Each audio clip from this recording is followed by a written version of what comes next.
Ei, a paz! Então, hoje eu vim trazer para vocês verem uma vela. Ó, não é simplesmente só uma vela. Esse é o método que era usado na Bíblia, no Antigo Testamento e no Novo, né?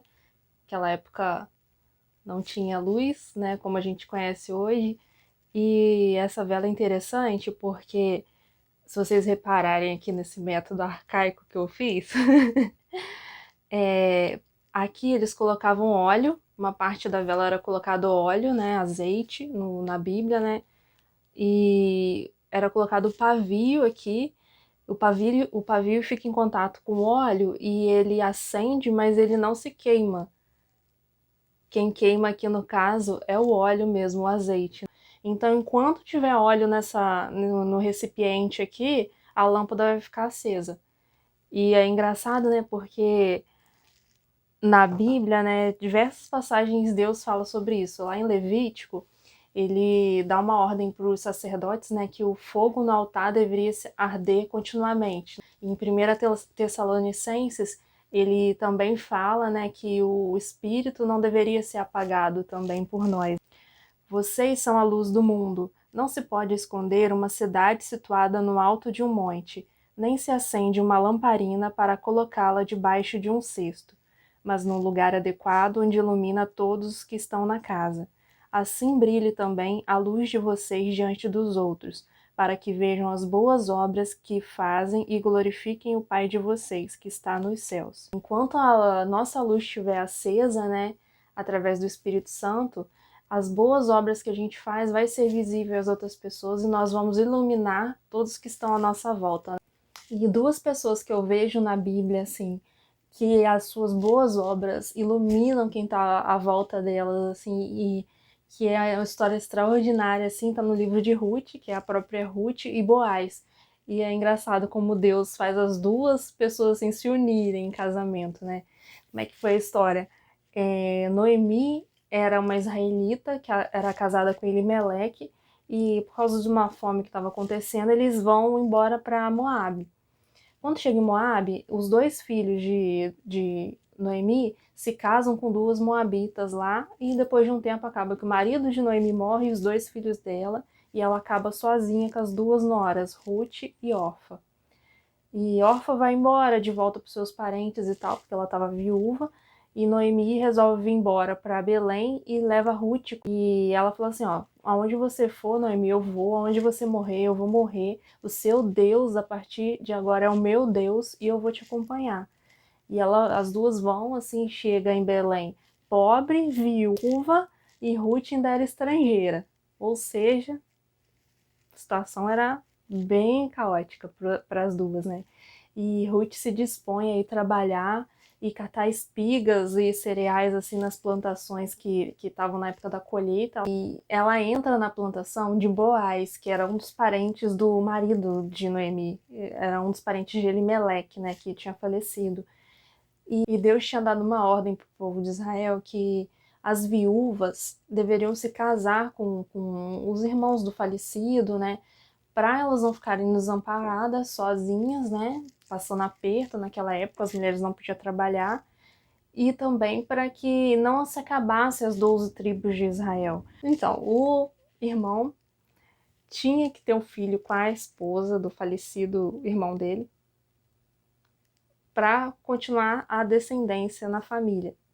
Então, quando Ruth começa a colher espigas e cereais nas plantações, ela entra sem querer na plantação de Boaz, que era também de Belém, e era um homem muito importante, influente na época, um homem íntegro, temente a Deus.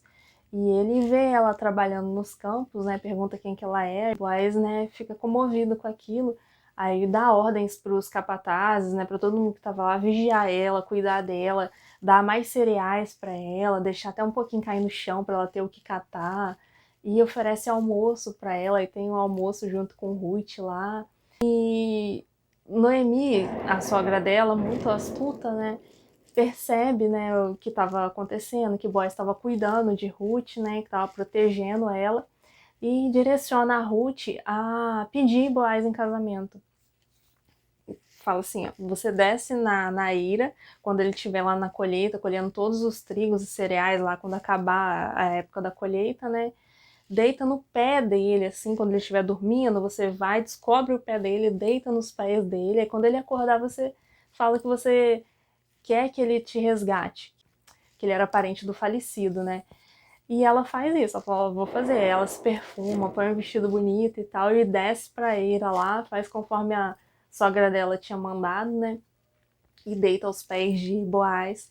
Boaz acorda na madrugada, vê ela deitada ali no pé dele e fala pra ela, né? Ela fala que ele deveria resgatar ela e tudo, aí ele fala pra ela, olha, você tá sendo mais bondosa comigo agora do que você já foi bondosa com a sua sogra em toda a sua vida.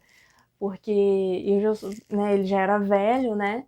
E ele fala assim, você poderia ter escolhido um homem mais novo, mesmo que fosse pobre ou fosse rico, mas essa bondade que você teve de vir até mim, né, e querer que eu te resgatasse como esposa, eu vejo isso com bons olhos e eu vou fazer de tudo para tentar me casar com você, sim. Mas existe outra pessoa, tá na linha de sucessão ali de para resgatador, tá na primeira instância, né?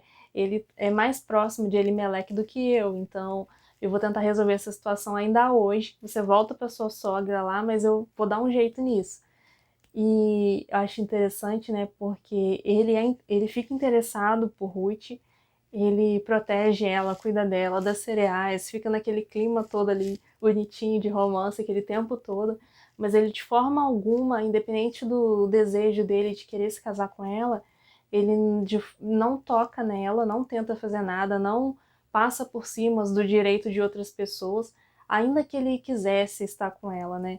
Ele vai e chega no centro da cidade, procura onde estava o outro parente lá, que era mais próximo, e pergunta se ele gostaria de casar com Ruth. E é interessante que o cara que deveria resgatar Ruth se nega a resgatar ela, que era o parente de primeira instância de Elimeleque, e porque ele fica com medo, querendo proteger o próprio nome, as propriedades que ele tinha, ele, assim, bem egoísta, só pensou no nome dele, e esse instinto dele de querer se preservar em primeiro lugar faz, torna tudo ao contrário, porque a história de Israel é toda escrita na Bíblia ali, e eles cortam, a Bíblia corta completamente o nome desse cara. A Bíblia trata, chama ele de fulano. Tipo assim, eles cortam totalmente esse cara da seleção genealógica ali, e acaba entrando Boaz no lugar. E o detalhe, assim, que Ruth e Boaz se casam, tem um filho que chama Obed. Obed é pai de Jessé e Jessé é pai de Davi, o rei Davi, né?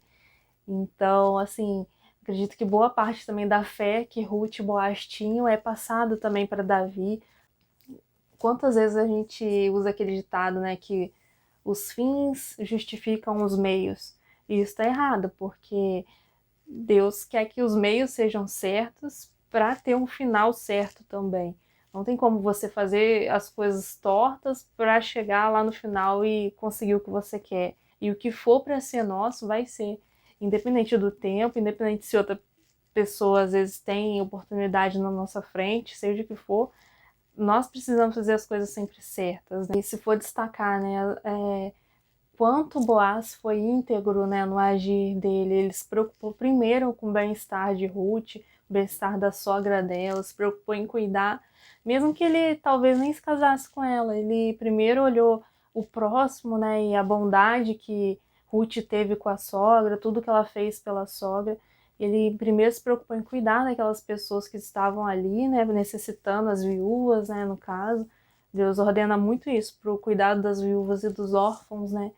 E ele obedece fielmente o mandamento do Senhor, tem o temor a Deus e o cuidado com o próximo, e isso acaba acarretando, né, no desejo dele também de se casar, né, de ter também a Ruth ali como esposa, e ele consegue isso no tempo certo de Deus, né, fazendo a coisa do jeito certo também, não atropelando outras pessoas para conseguir aquilo.